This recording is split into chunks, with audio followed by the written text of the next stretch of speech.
गीता जी का छठा अध्याय। श्री कृष्ण जी ने कहा, हे अर्जुन, अपने किए हुए कर्मों के फल की इच्छा को छोड़ जो अपना नित्य नैमित्तिक कर्म करते रहते हैं वे ही सन्यासी और वे ही योगी हैं। और जो अग्निहोत्रादि कर्म को त्याग देते हैं और कुआं बावली आदि का बनवाना, इन सब कर्मों को छोड़ निष्क्रिय हो जाते हैं, वे न तो सन्यासी हैं न योगी हैं। अभिप्राय ये है कि केवल क्रियाओं को त्यागने वाला सन्यासी नहीं है, परंतु कर्म करते हुए फल की वांछा न करना सन्यास है। उसी का नाम योग है। बिना फल की कामना को त्यागे कोई भी योगी नहीं हो सकता, क्योंकि कर्म फल का त्याग सन्यास और योग दोनों ही में है। जो ज्ञान योग की प्राप्ति करना चाहते हैं उनकी ज्ञान प्राप्ति का कारण कर्म कहा है, क्योंकि निष्काम कर्म करने से चित्त शुद्ध होता है। चित्त शुद्धि से ज्ञान की प्राप्ति होती है और उस ज्ञान प्राप्ति से मनुष्य को शांति मिलती है। हे अर्जुन, जब मनुष्य की इंद्रियां किसी विषय को न उठे और मन में स्मरण बिना कोई चिंता भी न हो, जब ऐसा हो तो तब योगारूढ़ कहलाता है। इसलिए विवेकी पुरुष अपनी आत्मा का संसार में आप ही उद्धार कर उसकी अधोगति न करे, क्योंकि कामना से रहित जो आत्मा है वह मित्र के समान उपकारी है। जिसने मुझको विसार कर अपने आत्मा को विषय में लगाया है वह अपना शत्रु है। हे अर्जुन, जिसने अपनी आत्मा से आत्मा को जीत लिया है तो वही आत्मा उसका बंधु है, और जो आत्मा को नहीं जीतता है उसकी आत्मा ही उसका शत्रु है। जिसने अपना मन अपने वशीभूत कर लिया है और शीत उष्ण सुख दुख और मान अपमान में सदा शांत रहता है, उसके हृदय में परमात्मा स्थित है। शास्त्र अथवा गुरु के सदुपदेश से उत्पन्न जो ज्ञान और अनुभव सिद्ध हो, विद्वान इनसे संतुष्ट हैं। जिनकी आत्मा और जिनका मन भी चलायमान नहीं होता और इन्हीं कारणों से जिनकी इंद्रियां वशीभूत हो गई हैं, वे कंचन मिट्टी और पत्थर को एक समान समझते हैं, ऐसे ही योगी योगारूढ़ होते हैं। हे अर्जुन, जो मित्र शत्रु बंधु वर्ग साधु और पापचारियों को समान दृष्टि में रखता है वह रोगियों से भी बढ़कर है। हे अर्जुन, योगी को उचित है कि सदा एकांत में रहे, किसी को संग में न रखे, अपने मन और आत्मा को वश में रखे, किसी बात की आशा न रखे और न किसी वस्तु का संग्रह करे। इस प्रकार निरंतर अपनी आत्मा को परमात्मा में लगाते रहे। हे अर्जुन, योग साधन के लिए सुंदर पवित्र भूमि में जो न बहुत ऊंची हो न नीची, उस पर कुशा का आसन, उस पर मृगशाला बिछा के ऊपर वस्त्र बिछाकर निश्चिंत मन होकर बैठे। मन को एकाग्र कर चित्त को रोक क्रिया से रहित हो अपनी आत्म शुद्धि के लिए योग साधन करे। सब देह व गर्दन को सीधा रखे और अपनी नासिका के अग्रभाग को देखे और किसी दिशा को न देखे। मन को शांत कर निर्भय हो ब्रह्मचार्य व्रत में स्थिर रहे। मुझ में चित्त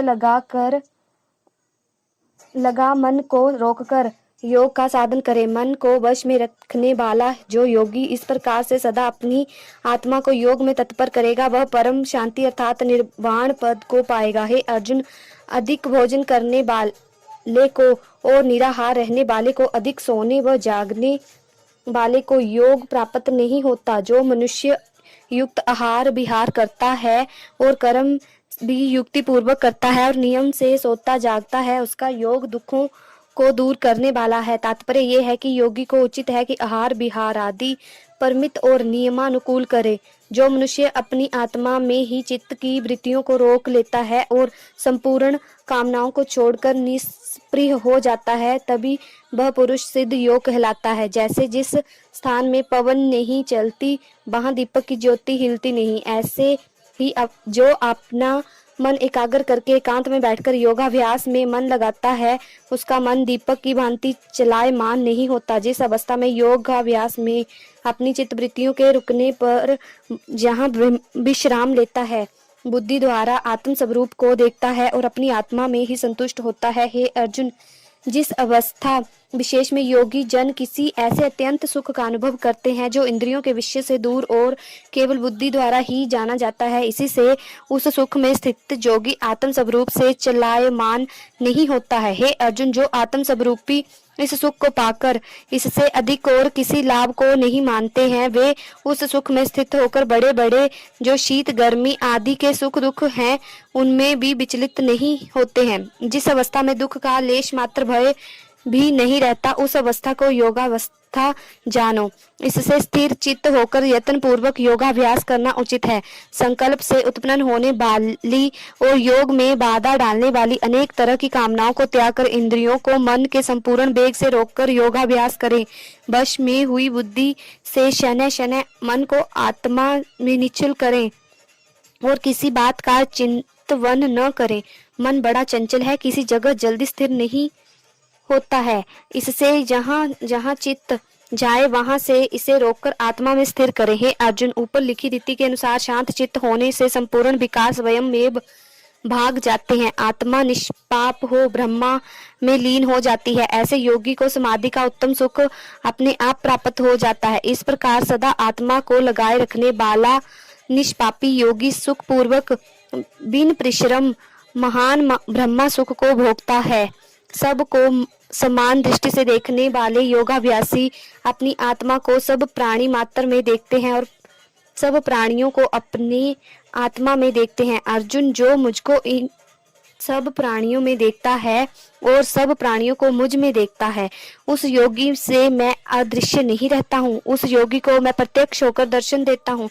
सभी भूत प्राणियों में मुझको व्यापक जानकर जो मेरा भजन करते हैं, तिनका फिर जन्म नहीं और सब जनों में मैं व्याप्ता हूँ। जो संपूर्ण प्राणियों के दुख सुख को अपने सुख दुख के समान मानता है और सबको एक साथ देखता है, वही योगी श्रेष्ठ है।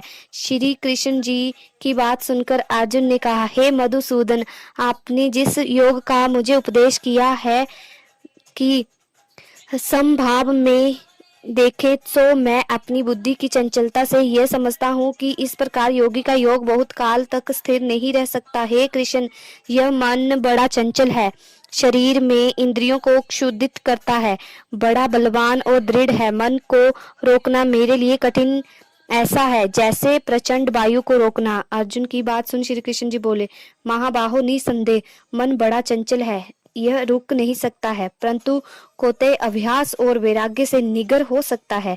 अर्जुन, जिसका मन वश में नहीं है वह योग साधन नहीं कर सकता है। जो जितेंद्रिय है वे ही यत्न पूर्वक योग साधन कर सकते हैं।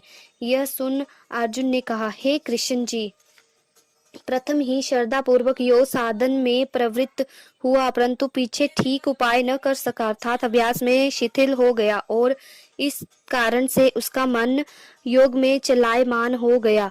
तो ऐसे मनुष्य योग के सिद्ध रूप फल को न पाकर किस गति को प्राप्त होते हैं। जिस प्राणी ने निष्काम कर्म करके ईश्वर को समर्पण न किया और काम्य कर्म करके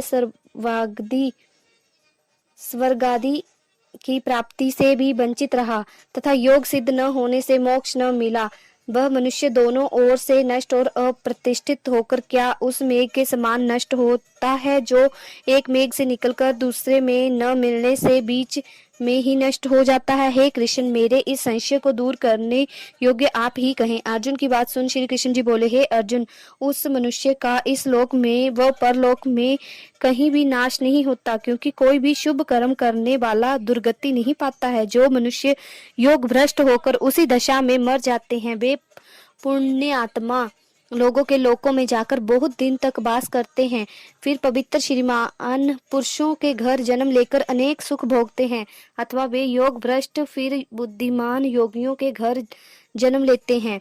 जो ऐसा जन्म है वह इस लोक में दुर्लभ है। हे अर्जुन, इस संसार में जन्म लेकर फिर वह पूर्व जन्म की बुद्धि संयोग को प्राप्त होता है। उस बुद्धि संयोग में योग सिद्धि के फिर प्रयत्न करता है और संसारिक विषय वासना में लिप्त होने पर भी वह उस पूर्व जन्म के कारण योग संसिद्धि में अनुरुक्त हो जाता है।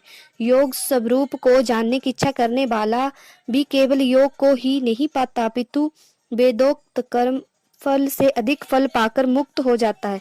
जो योगी इस प्रकार यत्न करता रहता है, उसके पाप दूर हो जाते हैं और वह योग की सिद्धि पाकर परम गति को पाता है। हे अर्जुन, तपस्वियों से, कर्मनिष्ठों से और ज्ञानियों से योगी श्रेष्ठ होता है। इससे हे अर्जुन, तू योगी हो जो श्रद्धा पूर्वक मुझ में चित्त लगा मेरा ही भजन समर्पण करता है, वह संपूर्ण योगियों में श्रेष्ठ है। उससे अधिक मुझे और कोई प्यारा नहीं।